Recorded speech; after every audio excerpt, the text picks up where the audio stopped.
Hello and welcome to another edition of the show. This week's special guest is Mr. Show-Jordy Searcy. Jordy, appreciate you being on the show today. How you doing? I'm doing real well. Tell me a little bit about yourself. Where were you born? Yeah, I was born in Baton Rouge, Louisiana, and lived there for a while, and then moved to Fairhope, Alabama, actually Mobile area, when I was around 12. Cool. Been in the South. So, were your parents musical at all? Mm-hmm. Definitely, yeah. My dad's a worship leader and songwriter and great keys player and great singer, and my mom's a singer-songwriter and vocal teacher as well. And it's kind of trickled down to all the kiddos. Oh, cool. Now, is that what got you interested in music? I think so. I remember seeing my dad play when I was really young, and I kind of knew that I was going to do what he did, whatever, I didn't know exactly what that meant, but I knew that I was going to end up doing music.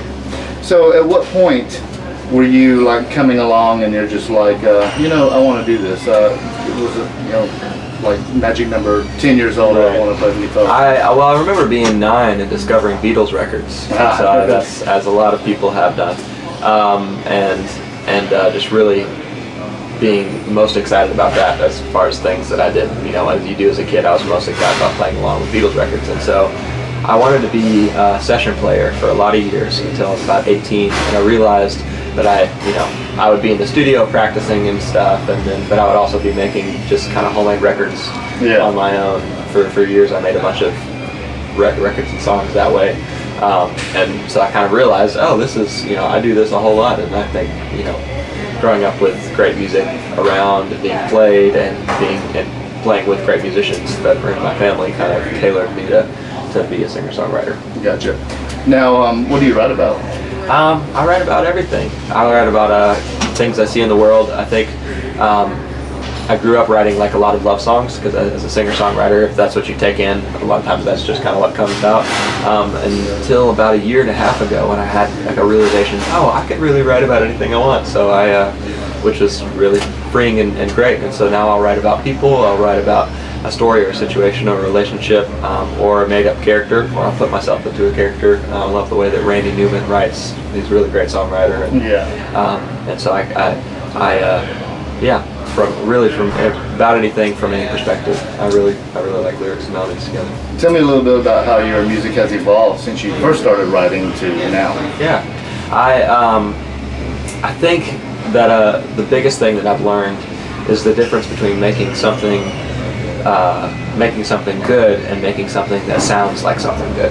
There's a big difference, and I think there's a lot of very successful musicians that fall into the trap of making something that sounds like something good, instead of being, whether that's being authentic or really, or authentic or original. I think those are two important things that, may or may not always coincide, but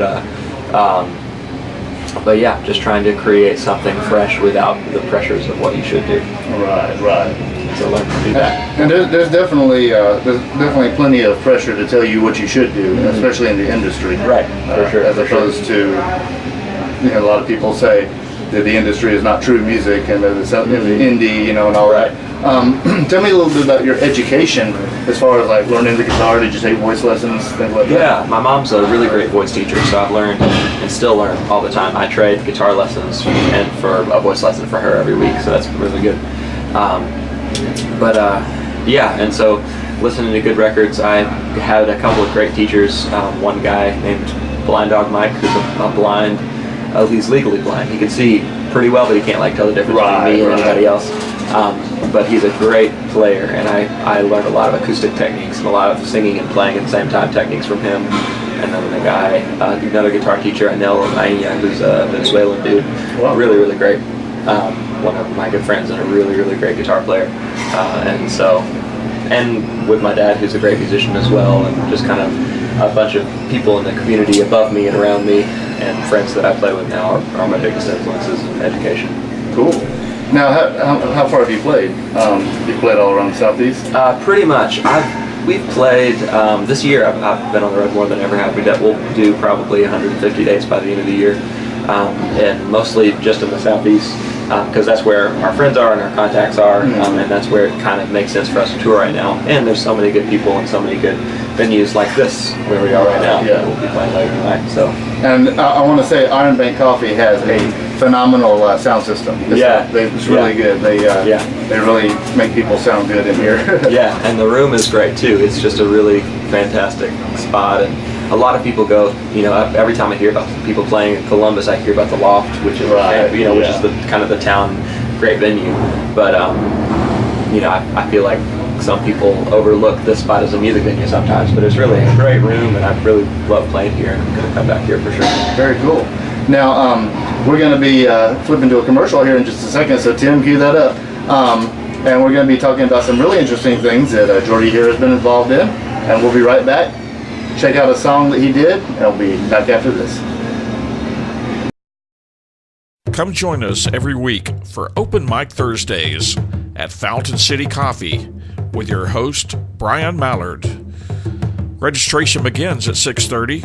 Show runs from 7 to 10. Uptown Columbus, where the vibe is.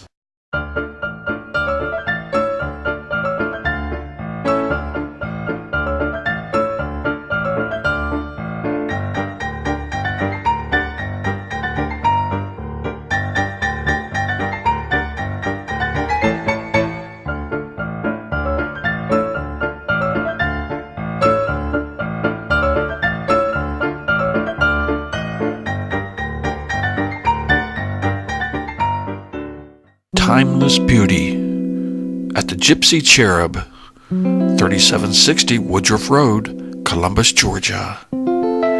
Class is back in style. Let's all go to the lobby. Let's all go to the lobby. Let's all go to the lobby to get ourselves a treat. Delicious things to eat. The popcorn can't be beat.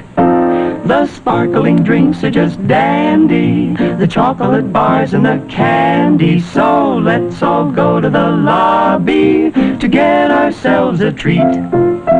Let's all go to the lobby to get ourselves a treat.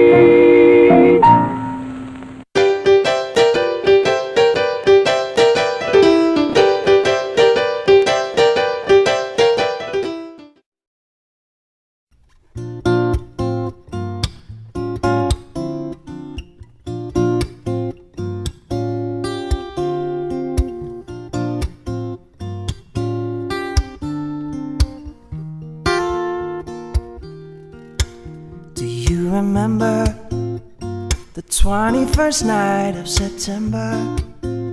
Love was changing the minds of pretenders and chasing the doubts away. My love was with you, holding hands with your heart to see you. Only blue talking love, remember how the stars stole the night away.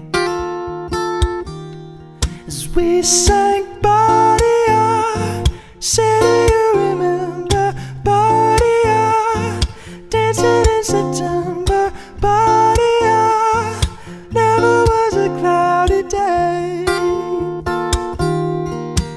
My love was with you, holding hands with your heart to see you. Only blue talking loud, remember how the stars stole the night away. Now December found the love that we shared in September. Only blue talking love, remember how the stars stole the night away. As we sang Body Art, said do you remember Body Art, dancing in September, Body Art, never was a cloudy day. Oh, the bells were ringing and our souls were singing. Oh, do you remember? Never a cloudy day, yeah. The bells were ringing and our souls were singing. Oh, do you remember? Never a cloudy day. we sang Body-O. Say, do you remember Body-O? Dancing in September, Body-O. Never was a cloudy day. As we sang Body-O. Say, do you remember Body-O? Dancing in September, Body-O. Never was a cloudy day. Never was a cloudy day. Oh, never was a cloudy day. Never was a cloudy day.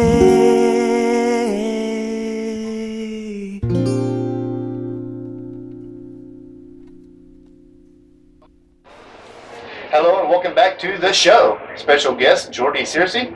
So Jordy, you were on The Voice. Yeah. Tell me a little bit. First of all, I'm sure what everybody's wondering out there is how do you get on The Voice? Right, it's a really good question, and one that probably only about 10 people have the actual answer to.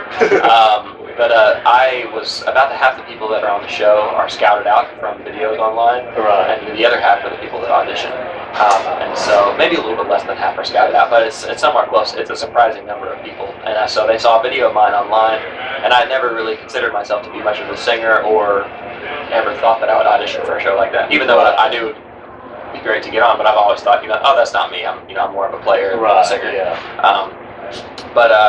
But yeah, so I got contacted for an audition, and I went in and kind of half-assed my way through a John Mayer tune and a Beatles song, and then they were like, "Oh, sure, we'll put you through the next round of elimination." And so, so after 9 rounds of like the casting department going through tapes, they would email me or call me like, "Hey, you made it through the next one." After all that, they flew us out for an executive audition, and then where we did an audition for everybody that was in the casting department, turned over the contestants to NBC. Right. They're like, all right, pick your people. And so after that, got to do the blind audition, which was really fun, and then made it to the next round after that, which is the battle rounds, and then I got eliminated after that. So that's actually a lot of rounds you have to get through. Lots of rounds, yes. I auditioned in February of 2014, and yes, February of 2014, and then the show aired at the beginning of September, or at the end of September, rather. Wow.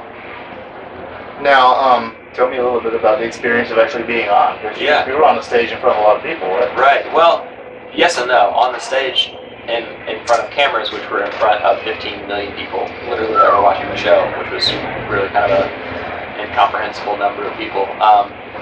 But the room, the cameras that they use, and just the way they place everything, there were probably 200 people in the room, but it looks like a lot more. Right.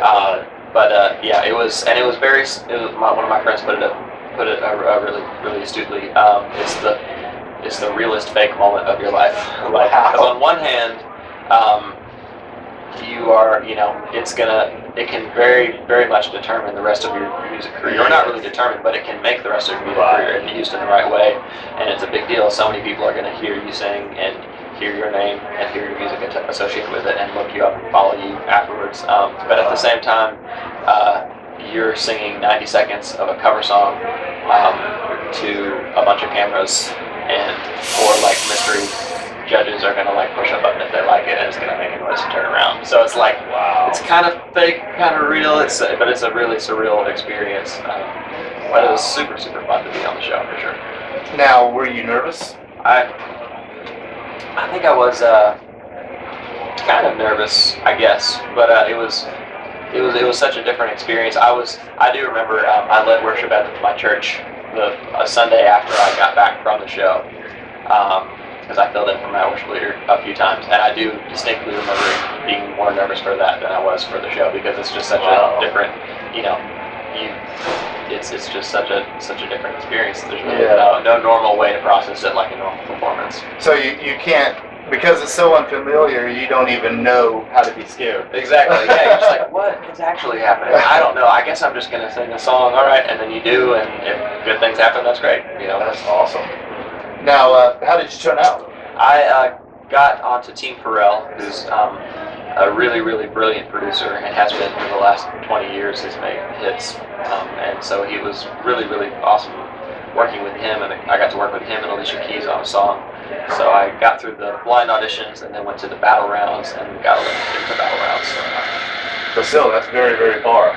It was a lot of fun, and it was actually about 2 months of filming that we did for probably 20 minutes total that I was on the show. Now, were you ever able to do any of your stuff, or is it all just covers? It's all just covers, which is actually all right with me, because they, if they're going to use your song, then they're going to reap the benefits of that financially and with all sorts of stuff that would carry on after the show. But if you do a great cover song, not only people are going to connect to it more because that's what they're there to watch the show for, but they also, you also get to sing a great song and then kind of keep your own stuff for after the show. Right. Now, did you hear any really bad singers? I didn't. It's very different than American Idol because the guy, Mark Burnett, is the producer of the show, one of the NBT's top producers that came up with the idea, and he wanted to create a show that wasn't out to get people and wasn't there to make fun of people, which is really awesome. And so there really aren't any moments like that where there are any bad singers. In fact, there's only 2 singers that I can think of that were any better than anybody else. Everybody else was just at this astounding level of wow, everybody's really good at singing. This is fantastic, and we were all friends, and it was a great vibe. And then there was the guy who won and a girl that came in like 5th. Were 2 singers that every time they open their mouths, everybody else stops singing because they're just like, oh, they're so good. It's like, how do you even judge something like that? Because you're like, if everybody's that good, then you're like, how do you choose? Right. I mean, it's like Herbie Hancock or Miles Davis. Right. Exactly. Like, are you going to choose? You're choosing horn or piano. You're not choosing the players. Right. Now, where would you like to go? Where would you like to take your music? What is your goal for the future? Well, I would love to make records that I'm really proud of and write songs that I think are important and that I really like and people really like. And apart from that, I'd love to be able to continue touring and making records in a financially feasible way to support a family. Right. And not have to tour all the time, because I know I have a lot of friends that tour all the time, and so my goal is to figure out how to not have to do that a lot. It's got to be exhausting. It's definitely an ordeal, right? Because right now I'm co-managing with the guy who plays percussion for me, and we book all of our own things, which takes up a lot of time, and then we're driving everywhere and figuring out how to make money on the side so we can play shows for people that want to listen instead of people that don't get drunk at a bar, And so there's a lot that goes into it, but the show every night makes it worth it for sure. Now, one other thing before we go to the next break is you mentioned the Beatles. You listened to the Beatles. How has what you listen to changed since you first started listening to music? What would you most likely be listening to today? Yeah, well, I think I've gravitated towards lyrics and emotion communicated more than a catchy song, if that makes sense. Right. So I anything with great lyrics, I connect to, which is the Beatles and sometimes isn't the Beatles. Exactly. And they're great at what they do, but it can sometimes be a different thing. So I've gotten really into hip hop recently because of it. Just the best lyricists that I think are out right now, as the newer, fresher lyricists are in hip hop. Just a lot of brilliant people making great music and writing great poetry. And then I love just kind of beautiful soundscapes. There's a lot of great folk musicians that are making really good music, and still great songwriters, even in country music. I think is making an artistic comeback with guys like Jason Isbell and some of the newer Americana voices. Yeah. Very cool. Well, I'll tell you what. Let's go to a commercial. We'll be right back after this. Hello, I'm Catherine Childry with Let's Vocalize. For over 35 years, I've coached vocalists and groups privately. I also perform vocal workshops training choirs. I'd love the opportunity to show you how direction, discipline, vocal health care, and regular practice can drastically improve you, your group, or your choir's performance. Call me at 706-536-6123 or visit us online at www.letsvocalize.com. I'd love to help you offer your best gift. Yes, Toddy, the chocolate malt in a can. It's so good hot. It's so good cold. It hits the spot with young and old. Yes, Toddy pleases everybody. delicious chocolate malted toddy, made with rich, real milk, not powdered milk. So come and get it, everybody. It's time to drink your chocolate toddy. Delicious.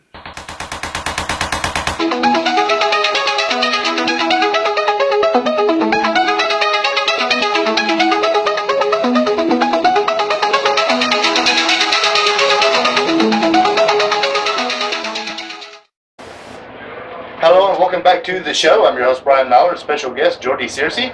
So tell me a little bit about where people can find you. Let's get everything into a box.